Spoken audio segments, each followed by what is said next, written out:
दूसरा केयरफुल।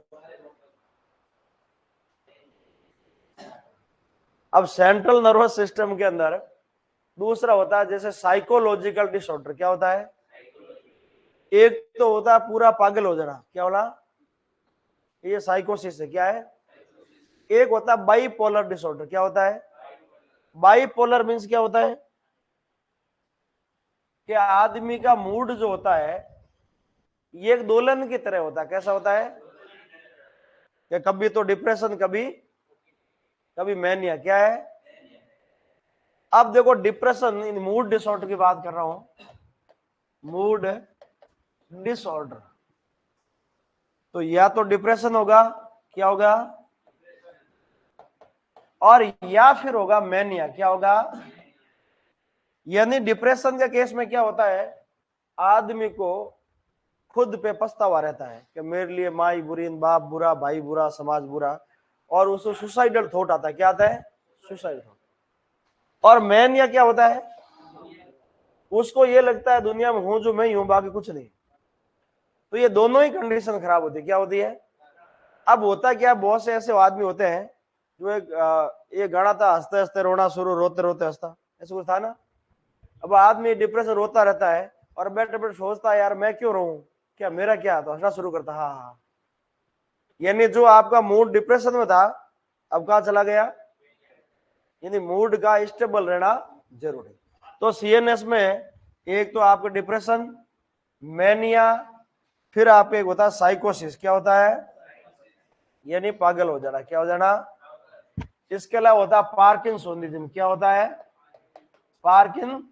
ये सब अपन पढ़ेंगे कि ये किस किस की वजह से होता है, यानी कौन से न्यूरोट्रांसमीटर की डेफिशिएंसी होता है। तो एक हो गया पार्किंसोनिज्म, या फिर आपका हो गया एपिलेप्सी। क्या हो गया? और एक सबसे इंपॉर्टेंट होता है कि इनसोम्निया, यानी नींद नहीं आना। क्या नहीं आना? उस केस में ड्रग देते हैं, उसको बोलते हैं सेडेटिव हिप्नोटिक्स। क्या बोलते हैं? और इस सीएनएस की सबसे बेसिक जो दवाई है वो है अल्कोहल। क्या है? तो आज अपन शुरू करते हैं सबसे पहले अल्कोहल। किसकी बात कर रहे हैं? क्या सेंट्रल नर्वस सिस्टम में सबसे पहला आपका टॉपिक है अल्कोहल। और अल्कोहल की बात करें तो इथेनॉल। क्या होता है? अब आपने बहुत सी बार सुना होगा कि जहरीली शराब पीने से इतनों की मौत, इतने अंधे हुए। हाँ, अच्छा, बिहार में ज्यादा होते हैं। अब बात करें कि अल्कोहल क्या है। अल्कोहल एक मेडिसिन है। क्या है? अल्कोहल एक दवा है, और आपको यह पता होना चाहिए कि दवा हमेशा फिक्स डोज में ली जाती है। क्या होती है? पर अपने यहाँ क्या है, अल्कोहल कभी फिक्स डोज में, इसलिए वो दवा नहीं जहर है। क्या है? बात समझ आ गया? वो टॉक्सिक बैठ आ गया। हाई डोज में क्या आता है? टॉक्सिक। इसलिए अल्कोहल एक मेडिसिन है, लेकिन मॉडरेट डोज बोले तो फिक्स डोज में, कभी कभार जरूरत हो तब, ऐसे नहीं कि डर ले। अब देखो मेडिसिन में क्या होता है, आप डर लेते क्या? आप नहीं लेते, आप फिक्स डोज में लेते हैं। बिल्कुल। तो सेम अल्कोहल में है, आवश्यकता हो तब ले और फिक्स डोज में ले। क्या ले? अब बात करते हैं अल्कोहल जो ह्यूमन बॉडी कंजप्शन करती है वो होता है इथेनॉल। क्या होता है? इथेनॉल। तो क्या होता है? इथेनॉल। तो पहला तो आप आ जाओ यहाँ पे कि इथेनॉल क्या होता है। ये 3% या और देखे, बहुत सी बार पूछा है कि एब्सोल्यूट अल्कोहल क्या होता है। क्या होता है? एब्सोल्यूट अल्कोहल बोलते हैं 99% वेट बाय वेट इथेनॉल। क्या होता है? सीधा सा प्रश्न पूछेगा व्हाट इज एब्सोल्यूट अल्कोहल, तो क्या रहेगा? 99% वेट बाय वेट इथेनॉल। फिर आता है रेक्टिफाइड स्प्रिट। क्या होता है? 90% वेट बाय वेट इथेनॉल। और एक होता है प्रूफ स्प्रिट। क्या होता है? यानी 100% प्रूफ उसको मानेंगे जो आपके 49.23 weight by weight and 57.1 volume by volume. क्या होता है? तो ये तीन चीज अच्छे से याद कर लेना, एक बार दोबारा देख लेते हैं क्योंकि बहुत सी बार पूछे हुए। कैसा? एब्सोल्यूट अल्कोहल क्या होता है, रेक्टिफाइड स्पिरिट क्या होती है, और प्रूफ स्पिरिट क्या होता है। अब अपन बात करें सबसे इंपॉर्टेंट चीज कि अल्कोहल होता क्या है। अब देखो यह सिंपल सा दे रखा है भैया, आपने ये तो कह दिया कि अल्कोहल एक अगर लिमिट डोज में क्या है मेडिसिन, और मेडिसिन को जब आवश्यकता होती है तब लेनी पड़ती है। कब लेनी पड़ती है? तो अब अगर मेडिसिन है तो उसके फार्माकोलॉजिकल एक्शन भी होंगे। अब बताओ अल्कोहल क्या क्या एक्शन है, आप में से कौन बता सकता है कि अल्कोहल लेने से अपने शरीर में क्या होगा? एक तो नींद आएगी, क्या आएगी? सीएन डिप्रेस होगा, और क्या आएगा? और क्या होगा बताओ? Mood relax. और बताओ?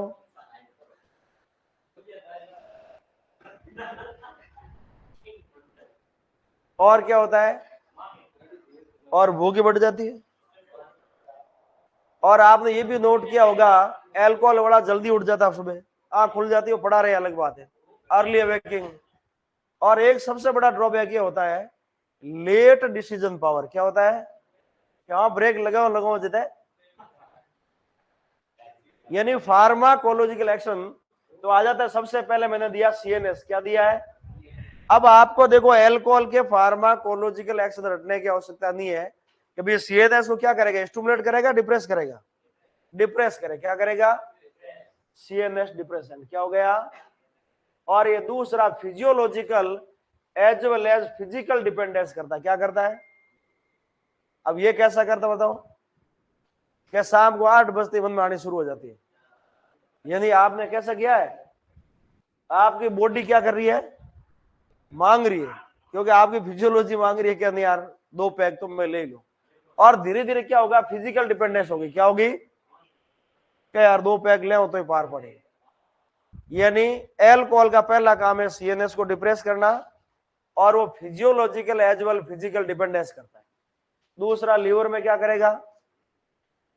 तो लीवर में तो गड़बड़ी करेगा, तो लीवर में क्या? फैटी लीवर करता है। अब देखो किडनी में क्या होता है कि अल्कोहल लेगा वो बार बार, ये तो पता ही है, डायूरेसिस करता है। क्या करता है? अब बहुत सी बार लोग कैसा पथरी है तो बियर पी लो, ऐसा नहीं कि वो कोई वो ट्रीटमेंट है, पर उस कहने का मतलब है कि यूरिन जितना आउटपुट रहेगा उतना बढ़िया रहेगा। तो अल्कोहल का पहला काम क्या हुआ?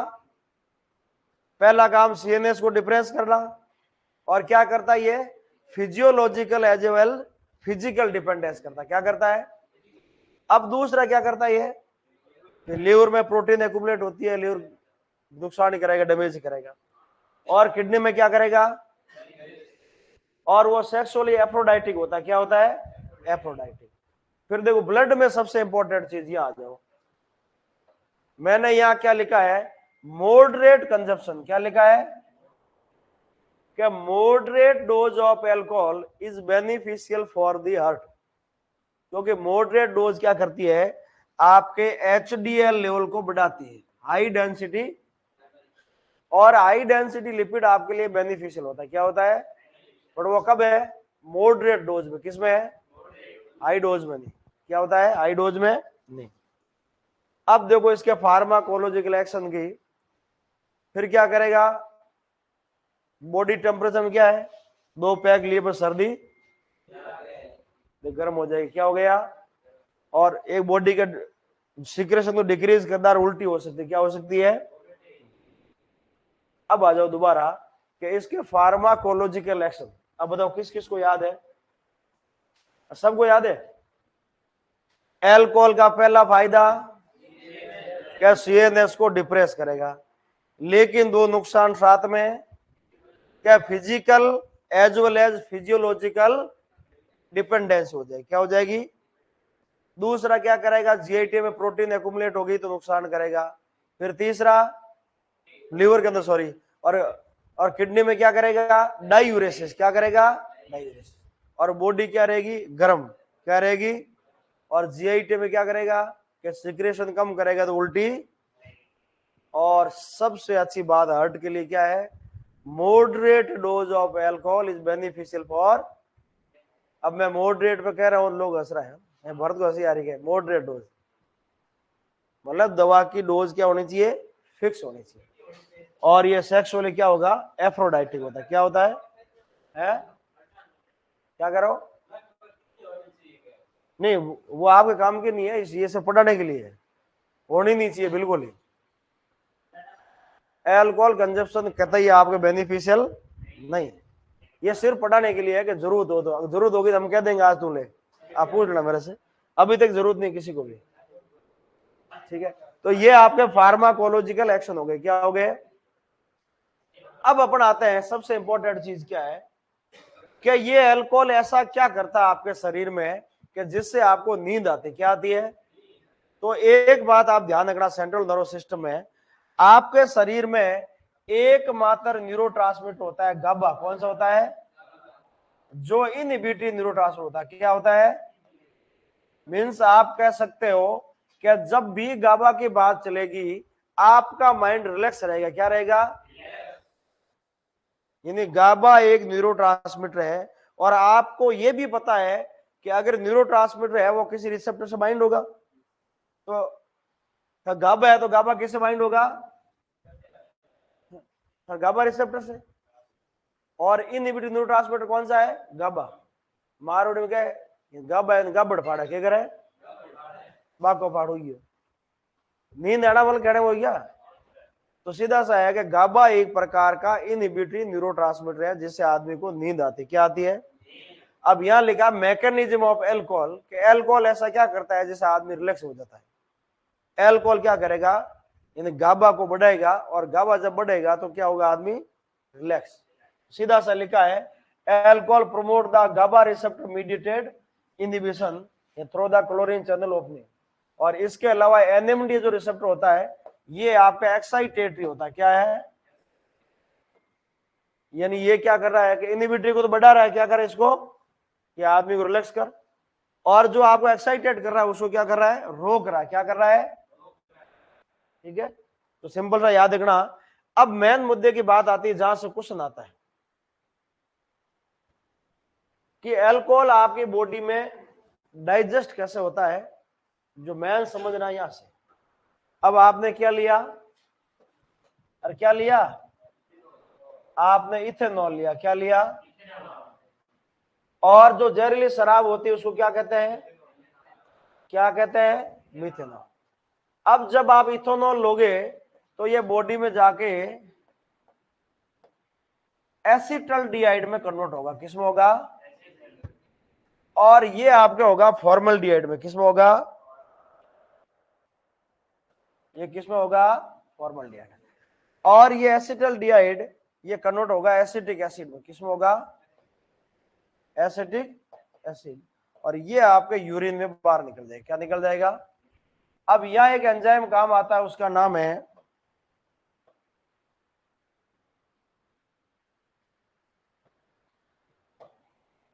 इसका नाम है अल्कोहल डिहाइड्रोजिनेज। क्या नाम है? और इसका नाम है दूसरा एल्डिहाइड डिहाइड्रोजिनेज। क्या है? अब देखो समझने की बात है, बातें नहीं, चलो अब दोबारा आ जाओ कि अल्कोहल आप जो बॉडी में लेते हैं तो उसका मेटाबॉलिज्म कैसे होता है? क्या होता है? इन्हें पाचन तो बताइए। यानी आपके शरीर में अल्कोहल को मेटाबोलाइज करने का दो एंजाइम है। कितने एंजाइम है? पहला का नाम हो गया अल्कोहल डिहाइड्रोजिनेज और दूसरे का हो गया एल्डिहाइड। और इसका एंड प्रोडक्ट क्या बनता है? एसिटिक। क्या बनता है? Acetic acid. अब जो लॉन्ग टर्म अल्कोहल लेते हैं ये प्रक्रिया तो सेम ही है। इथेनॉल से क्या बना? एसिटल्डिहाइड। इससे क्या बना? Acetic acid. और एसिड क्या निकला? यूरिन में बाहर निकल गया। अब क्या होता है, लॉन्ग टर्म जो अल्कोहल लेते हैं उन दारू छुड़ाने के लिए ड्रग काम ली जाती है डाइसल्फिराम। नाम क्या है? डाइसल्फी। क्या दारू से राम बचाए। क्या करे? दारू से, यानी एकमात्र ऐसी ड्रग है जिसके पीछे क्या लगा हुआ है? राम। डाइसल्फिराम। क्या है? अब ये डाइसल्फिराम का उपयोग अक्सर पत्नियां अपने पति को दारू छुड़ाने के लिए चोरी छुपे यूज करती। कैसे करती है? अब वो चोरी छुपे क्या करेगी? आपके खाने के साथ देगी, अब ये डाइसल्फिराम ऐसा क्या करता है जिसकी वजह से वो अल्कोहल छोड़ता है या उसको तकलीफ होती है? अब ये डाइसल्फिराम क्या करेगा कि डाइसल्फिराम के मैकेनिज्म होती है कि ये उस आपके एल्डिहाइड डिहाइड्रोजनेज को रोक देगा। क्या करेगा? अब आपको ये पता है कि अल्कोहल का मेटाबॉलिज्म करने वाले दो एंजाइम है। कितने एंजाइम है? पहला कौन सा? पहला कौन सा? Alcohol dehydrogenase. और दूसरा कौन सा? अब आपने जो ही डाइसल्फिराम दिया, इसने किसको रोक दिया? एल्डिहाइड डिहाइड्रोजनेज को। तो क्या हुआ कि एसिटल्डिहाइड से एसिटिक एसिड नहीं बना। अब ये नहीं बना तो बॉडी में मात्रा किसकी बढ़ी? आज आपने टेबलेट दी, आज उसने अल्कोहल लिया, तो अल्कोहल से ये तो बन गया एसिटल्डिहाइड क्योंकि इसके एंजाइम बड़ा ही है। और आपने दी डाइसल्फिराम, तो इसने क्या किया? इस एंजाइम को एल्डिहाइड डिहाइड्रोजनेज। ये मैकेनिज्म पूछी जाती है। पहली बात तो डाइसल्फिराम ड्रग क्या है? अल्कोहल को विड्रॉ करने के लिए दी जाती है। क्या? दारू से राम बचाए। क्या करे? डाइसल्फिराम क्या है? यानी पीछे राम एकमात्र ड्रग के साथ लगा है। अब पूछ ले मैकेनिज्म क्या है, तो सीधा सा क्या कर दोगे? एल्डिहाइड डिहाइड्रोजनेज को रोकती। अब रोकने से क्या होगा कि एसिटल्डिहाइड से एसिटिक एसिड नहीं बनेगा, और जब ये नहीं बनेगा तो बॉडी में किसकी मात्रा बढ़ जाएगी? अब आज आपने टेबलेट ली, आज इसकी मात्रा थोड़ी सी बढ़ी, कल और टेबलेट दी, उसने और दारू पिया तो ये थोड़ी और बढ़ी, क्योंकि इससे एसिटिक एसिड नहीं बन रहा, तो बॉडी में किसकी मात्रा बढ़ रही है? अब ये ज्यादा मात्रा बढ़ने आपको वोमिटिंग शुरू हो जाएगी। क्या हो जाएगी? और आपने जो ढक्कन खोला, इसमें अलाई उल्टियां पहले शुरू हो जाएगी। जिन आदमी के लोग इनके आजकल दारू शूट करे कौन, तो वो कहते नहीं शूट करे छोड़ दो। क्या करो? क्योंकि शूट क्यों नहीं करे? क्योंकि आपकी बॉडी में किसकी मात्रा बढ़ी हुई है? एसिटल्डिहाइड। और acetaldehyde is a toxic for human body. क्या होता है भी? अगर उसकी ज्यादा मात्रा अगर बॉडी में है तो नुकसान करता है। क्या करता है? तो बात आपको समझ आ गई? क्या समझ आई? कि अल्कोहल से क्या बना? अरे क्या बना? एसिटल्डिहाइड। क्या बना? और एसिटल्डिहाइड से क्या बना? ये इसकी मेटाबॉलिज्म होने की प्रक्रिया है। अब आपने दारू छुड़ाने के लिए कौन सी ड्रग दी? डाइसल्फिराम। राम क्या है? पीछे राम एक में लगा हुआ है, ये भी याद हो गया। और याद रखना, दारू से डाइसल्फिराम क्या है?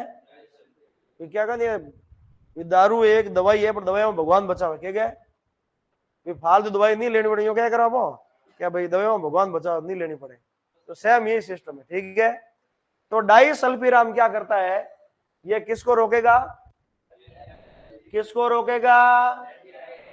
आपको कंफ्यूजन नहीं होना, ऑप्शन में आएगा अल्कोहल डिहाइड्रोजनेज और दूसरा आएगा एल्डिहाइड डिहाइड्रोजनेज। किसको रोकेगा? और रोकने से क्या होगा? एसिटल्डिहाइड का एसिटिक एसिड में कन्वर्ट, तो बॉडी में किसकी मात्रा बढ़ेगी? और बढ़ने से क्या होगी? नॉइज होगी। तो पहली बात तो ये होगी इथेनॉल। क्या होगी? अब आपने पढ़ा होगा जहरीली शराब। क्या पढ़ा? अब अगर इथेनॉल की जगह एक CH3 कम हो गया तो क्या बन गया? भी आप बना रहे हैं, बनाते बनाते एक CH3 कम हो गया तो क्या बन गया? मिथेनॉल। अब आपने जो ही मिथेनॉल पिया तो उससे क्या बना? फॉर्मल्डिहाइड। क्या बना?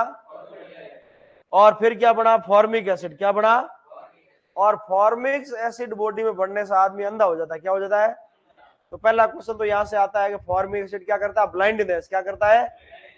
अब देखो, ये इथेनॉल हो चाहे मिथेनॉल हो, इन दोनों को मेटाबोलाइज करने वाला एंजाइम सेम ही है। क्या दोनों क्या है?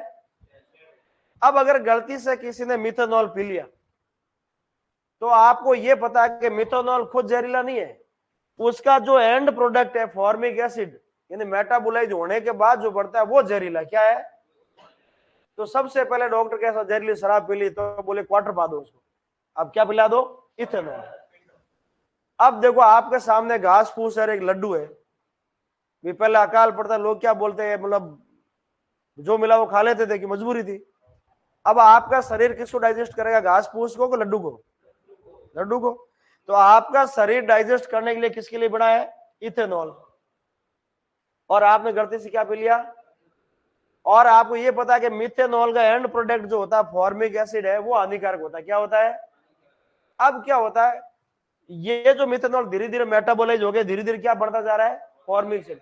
और इसकी मात्रा ज्यो ज्यो ज्यादा बढ़ेगी, ज्यो ज्यो ब्लाइंडनेस, एक साथ तो मेटाबोलाइज होगा नहीं, खाना एकदम बचता है क्या? धीरे धीरे बचता है। तो जो ही मालूम चला कि इसने क्या पी लिया? मिथेनॉल, तो उसको क्या पिला दो? इथेनॉल पिलाते क्या होगा? ये दोनों एंजाइम किसमें बिजी हो जाएंगे? इथेनॉल को पचाने के लिए। क्या हो जाएगा? तो अब इससे ये जो बढ़ना, ये बढ़ना रुक जाए। क्या हो? ये बढ़ना। तो पहला प्रश्न यहीं से आता है कि अगर मिथेनॉल की पॉइजनिंग हो जाए तो उसकी दवाई क्या है? ये दवाई यह है। क्या है?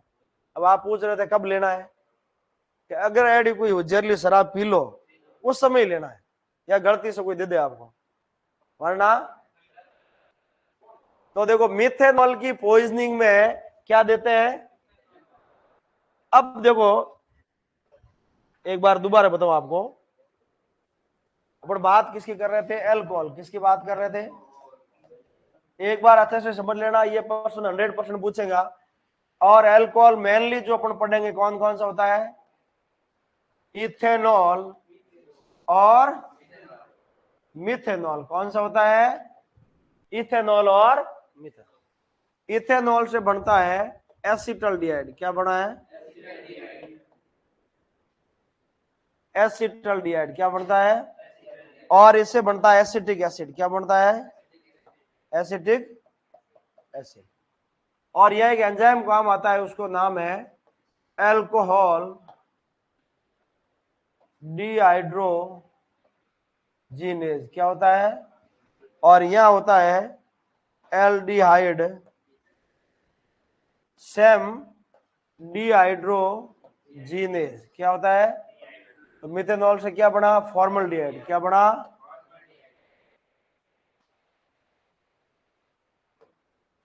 और इससे क्या बना? Formic acid. क्या बना? फॉर्मिक। और ये फॉर्मिक एसिड क्या करता है? ब्लाइंडनेस। क्या करता है? अब ये तो होगी आपकी रूटीन प्रक्रिया। और रूटीन जो कंजप्शन करते हैं वो क्या करते हैं? इथेनॉल। और इथेनॉल लास्ट क्या बनता है? एसिटिक। अब जब दारू छुड़ाना होगा तो आपने क्या दी? डाइसल्फिराम। क्या दी? अब देखो पहला प्रश्न यहीं से बना है राम, कैसा मैकेनिज्म ऑफ डाइसल्फिराम। क्या पूछेगा? भी पहला तो पूछ लिया कि डाइसल्फिराम का उपयोग क्या है, कि किसी को दारू छुड़ानी हो, अल्कोहल को विड्रॉ करवाना, क्या करवाना हो। और फिर पूछ ले कि डाइसल्फिराम ऐसा क्या करता है कि आदमी दारू छोड़ने में मजबूर हो जाता है। क्या disulfiram inhibit the aldehyde dehydrogenase. किसको रोकेगा? और इसको रोकने से क्या नहीं बनेगा? और ये नहीं बनेगा, बॉडी में किसका मात्रा बढ़ेगी? और इसकी मात्रा बढ़ेगी तो क्या होगा? नोजिया, वोमिटिंग और धीरे धीरे। ये बात समझ आ गई। फिर दूसरा है कि दो ही एंजाइम है, अल्कोहल और एल्डिहाइड डिहाइड्रोजिनेज। अब गलती से आपने क्या पी लिया? अब मिथेनॉल खुद जहरीला नहीं है, आपकी बॉडी को नुकसान कौन कर रहा है? यानी जो मिथेनॉल आप गलती से लिया है उसका जब मेटाबॉलिज्म होगा, जो एंड प्रोडक्ट बनेगा वो नुकसान करेगा। क्या करेगा? तो जब आप गलती से आपने मिथेनॉल ले लिया है, अब आपको ध्यान पड़ जाएगा जहरीली शराब पी ली है, तो इसकी पहली ड्रग आती है फोमिपिजोल। क्या आती है? फोमी। इंपॉर्टेंट लगा लेना कि फोमिपिजोल इनहिबिट द अल्कोहल डिहाइड्रोजिनेज। क्या किसको रोक दिए? और जबकि डाइसल्फिराम किसको रोक दिए? दोनों के मैग्नेट समझ आ गई आपको? डाइसल्फिराम रोकती है एल्डिहाइड डिहाइड्रोजिनेज को, और फोमिपिजोल रोकती है अल्कोहल डिहाइड्रोजिनेज। तो जो ही जहरीली शराब पी आपने, सबसे पहले तो क्या दिया? फोमिपिजोल। क्या दिया? फिर आपने क्या पिला दिया? दूसरा क्या पिला दिया? इथेनॉल। यानी अब ये देने का मकसद अपना क्या है कि ये जो मिथेनॉल से फॉर्मिक एसिड बनना, ये बनना रुकेगा कब? जब इस एंजाइम को कहीं और बिजी कर देंगे। क्या कर देंगे? तो आप इथेनॉल भी दे सकते हैं। क्या दे सकते हैं? तो यहाँ 5 क्वेश्चन बनते हैं सीधे से। पहला बनता है डाइसल्फिराम की मैकेनिज्म। डाइसल्फिराम किस में काम आता है? फोमिपिजोल किस में काम आता है? उसकी मैकेनिज्म क्या है, क्या है, अल्कोहल डिहाइड्रोजनेज को रोकना। किसको रोकना? हाँ। और फिर तीसरा पूछ ले कि अगर इसकी पॉइजनिंग हो जाए तो और क्या दे सकते हैं? इथेनॉल। क्या दे सकते हैं? ये पांचों क्वेश्चन समझ आ गया आपको? मेन प्रश्न आपका यहीं से आता है। अब नेक्स्ट आता है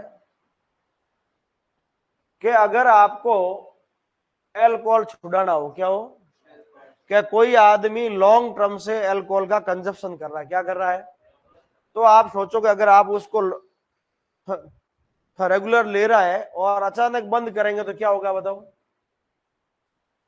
पहला तो अचानक बंद करेगा, नींद नहीं आएगी, क्या नहीं आएगी?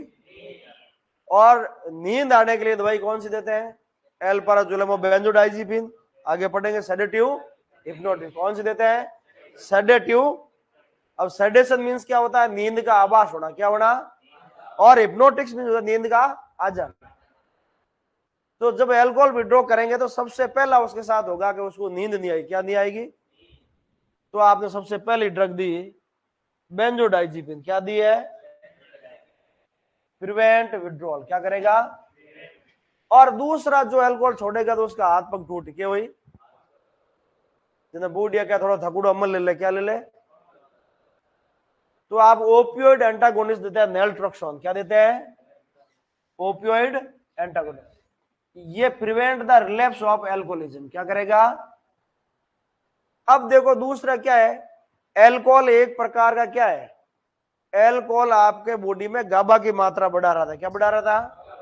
और गाबा क्या काम करता है? इनहिबिटरी। कैसा करता है? रिलैक्स करने का। क्या करता है? तो जो अचानक आप बंद करोगे तो गाबा प्रॉपर काम वो नहीं करेगा, तो उसका कंप्यूटर ऊपर आ जाएगा। उसका कंप्यूटर कौन सा है? एनएमडीए। ये कैसा होता है? एक्साइटेटरी। कैसा होता है? तो इसको एंटागोनिस्ट दे दिया कॉम्प्रोस्टेट। क्या दे दी? क्या दे दी? तो देखो 3 ड्रग। अब आ जाओ डाइसल्फिराम, आपने पढ़ी ली। क्या डाइसल्फिराम दी, इसने किसको रोका? एल्डिहाइड। तो बॉडी में क्या इकट्ठा होगी? एसिटाल्डिहाइड। और होने से क्या होगा? फ्लशिंग, हेडेक होगा और आप वोमिटिंग होगी। और इस सिम्टम की वजह से क्या आदमी छोड़ देगा। अब वो छोड़ तो देगा, और ये भी ऐसा नहीं कि उसकी वजह से छोड़ देगा, उसके मन में आएगी क्या नुकसान कर रहा था, छोड़ेगा। आदमी बहुत सी बार देखो क्या होता है, उसको अगर खांसी ज्यादा आती है बीड़ी वाले को, तो कोसी 2 सूट को जोरदार खींची कि वहां दब गई, क्या हो जाएगी? तो मेरा कहने वालों है कि वो धीरे धीरे आप खुद वो लगा रिजोल्यूशन लेके छोड़ देगा, बट वो छोड़ेगा तो क्या क्या होगा? कि छोड़ेगा तो उसको नींद नहीं आएगी, तो आपने बेंजोडाइजिपिन दी। अगर दर्द होगा तो नेल्ट्रोक्सोन दिया, और एक दिया कॉम्प्रोस्टेट, बोले तो एनएमडीए रिसेप्टर एंटागोनिस्ट, जो आपको थेरेपी को मेंटेन करता है। क्या करता है? यही करता है। तो डॉक्टर भी सेम यही करता है, ऐसे कोई दूसरी रामबाण दवाई नहीं। अब आपसे पूछ ले कि अल्कोहल ट्रीट डिपेंडेंस को विड्रॉ कराने के लिए पहली ड्रग तो कौन सी दिया आपने? अब दी उसने दारू छोड़ दिया तो उसको क्या नहीं आएगी? नींद। तो आपने क्या दी? बेंजोडाइजिपिन। और बेंजोडाइजिपिन पहले कह चुका हूं कि सबके पीछे क्या लगा रहेगा? जाम, पाम और लाम। फिर आपने नेल्ट्रोक्सन दे दी, और एक ड्रग इंपॉर्टेंट याद रखनी है, कॉम्प्रोस्टेट। क्या है? ये आपके एनएमडीए जो एक्साइटेड रिसेप्टर है उसको ब्लॉक कर देगा, भी ज्यादा उछल कूद करने की आवश्यकता नहीं है, शांत रहे। क्या कर? ये आपके अल्कोहल विड्रॉ में काम आती है। अब मिथेनॉल पॉइजनिंग में आपको बता ही चुका हूं क्या करेंगे मिथेनॉल में। क्या पहला तो आप उसकी पॉइजनिंग क्या दे दो? इथेनॉल। क्या दे दो? क्या दिया आपने? और मिथेनॉल का एंड प्रोडक्ट क्या बन रहा था? Formic acid. क्या बन रहा था? उसकी वजह से क्या हो रही थी? ब्लाइंडनेस। क्या हो रही थी? तो पहली ड्रग तो आप दे दी इथेनॉल, और ये कंपिटेटिवली इनहिबिट द मिथेनॉल से फॉर्मिक एसिड बनने नहीं देता, क्योंकि वो खुद एंजाइम को बिजी कर देगा इथेनॉल। भी आप अगर जो बॉडी आपकी पचाएगी मैन पर उसको खाने की कोशिश करेंगे, तो आप जो मिथेनॉल इथेनॉल देंगे तो एंजाइम किसको पचाएंगे? इथेनॉल को। दूसरी ड्रग आपने क्या दी? फॉर्मिपिजोल। और ये क्या करती है? ये बता चुका मैं आपको। और तीसरा फोलिनिक एसिड या फोलिक एसिड दे सकते हैं। तो ये आपकी होगी 3 ड्रग इसकी पॉइजनिंग में, ये एंटीडोट के रूप में कौन कौन सी होगी? इथेनॉल, फोमिपिजोल और फोलिनिक। तो आज आपको मालूम चला कि इथेनॉल एक प्रकार की दवाई है। क्या है? इससे पहले ध्यान था क्या? बिल्कुल ध्यान नहीं हो। और दवाई को कैसे ली जाती है भी? आज ये आपको मालूम चल गया कि अल्कोहल एक दवाई है, पर आप एज ए फार्मासिस्ट पता है कि आपको पढ़ाई किस चीज करवा रहे हैं कि दवाई लेनी तो फिक्स डोज में, क्या लेनी, और जरूरत हो नहीं लेनी, जब आवश्यकता हो हाँ तभी दवाई, वरना दवाई और आपके लिए बिल्कुल दवाई नहीं है, ध्यान रखना। इथाइलिन ग्लाइकोल किसकी बात कर रहे हैं? अब इसकी पॉइजनिंग हो जाए तो अभी क्या दे सकते हैं? सिंपल सा, अब इसमें क्या बढ़ता है? ग्लूटाथियोन बनता है, ठीक है ना। और इसके एंटीडोट भी सेम हो, फोमिपिजोल और इथेनॉल। यानी चाहे मिथेनॉल की पॉइजनिंग हो, चाहे इथाइलिन ग्लाइकोल की हो, एंटीडोट क्या है? फोमिपिजोल और इथेनॉल। अब देखो वापस आ जाते हैं, अपन बात कर रहे थे अल्कोहल, किसकी बात कर रहे थे कि सेंट्रल नर्वस सिस्टम में पहला टॉपिक था आपका इथेनॉल। क्या था? अल्कोहल किसकी बात कर रहे हैं? और अल्कोहल की बात करें तो एब्सोल्यूट अल्कोहल क्या होता है? 99% वेट बाई, फिर आता है रेक्टिफाइड स्प्रिट क्या होती है? 90%। और फिर आता है क्या प्रूफ स्प्रिट क्या होता है? क्या 100% प्रूफ इसको मानेंगे जो 49.23 वेट बाई वेट या 57.1 वॉल्यूम बाई वॉल्यूम। फिर आपने पढ़ा फार्माकोलॉजिकल एक्शन, सबको याद है कि ये डिप्रेशन करता है, ये एफ्रोडाइटिक होता है, ये डायूरेसिस करता है, ये बॉडी को गर्म कर देगा, वार्म करेगा, ठंड नहीं लगेगी, लेट डिसीजन पावर करेगा, लिवर में प्रोटीन एक्युमुलेट होगी, और क्या होगा? और इसके अलावा क्या करेगा? Moderate dose of alcohol is beneficial for the heart. और फिर अपन ने पढ़ लिया ये एक प्रकार का गाबा को प्रमोट करती है, और मैकेनिज्म में बता चुका हूं। इसको छुड़ाने की कौन सी ड्रग देते हैं? डाइसल्फिराम। कौन सी देते हैं? और मैकेनिज्म क्या है इसकी? डाइसल्फिराम की मैकेनिज्म एल्डिहाइड डिहाइड्रोजन, उससे क्या होगा? बॉडी में एसिटल्डिहाइड की मात्रा बढ़ जाएगी, और जब एसिटल्डिहाइड की मात्रा बढ़ेगी तो नोजिया वोमिटिंग होगी। क्या होगी? समझ आ गई बात आपको? फिर मेथेनॉल पॉइजनिंग क्या दिया आपने? फोमिपिजोल क्या दिया? और क्या करेगा वो आपके अल्कोहल डिहाइड्रोजनेज को रोकेगी। या क्या दे सकते हैं? इथेनॉल। क्या दे सकते हैं? तो ये आपके हो गया। और विड्रो के अंदर क्या दे सकते? नींद नहीं आएगी, बेंजोडाइजिपिन दे दिया, नेल्ट्रॉक्सोन और एकोम्प्रोस्टेट क्या दिया। तो ये आपका हो गया अल्कोहल। क्या हो गया? ये समझ आ गया अच्छे से? बहुत सी बार एक क्वेश्चन पूछ लेता है, इजी भी है। अब अपन करते हैं नेक्स्ट।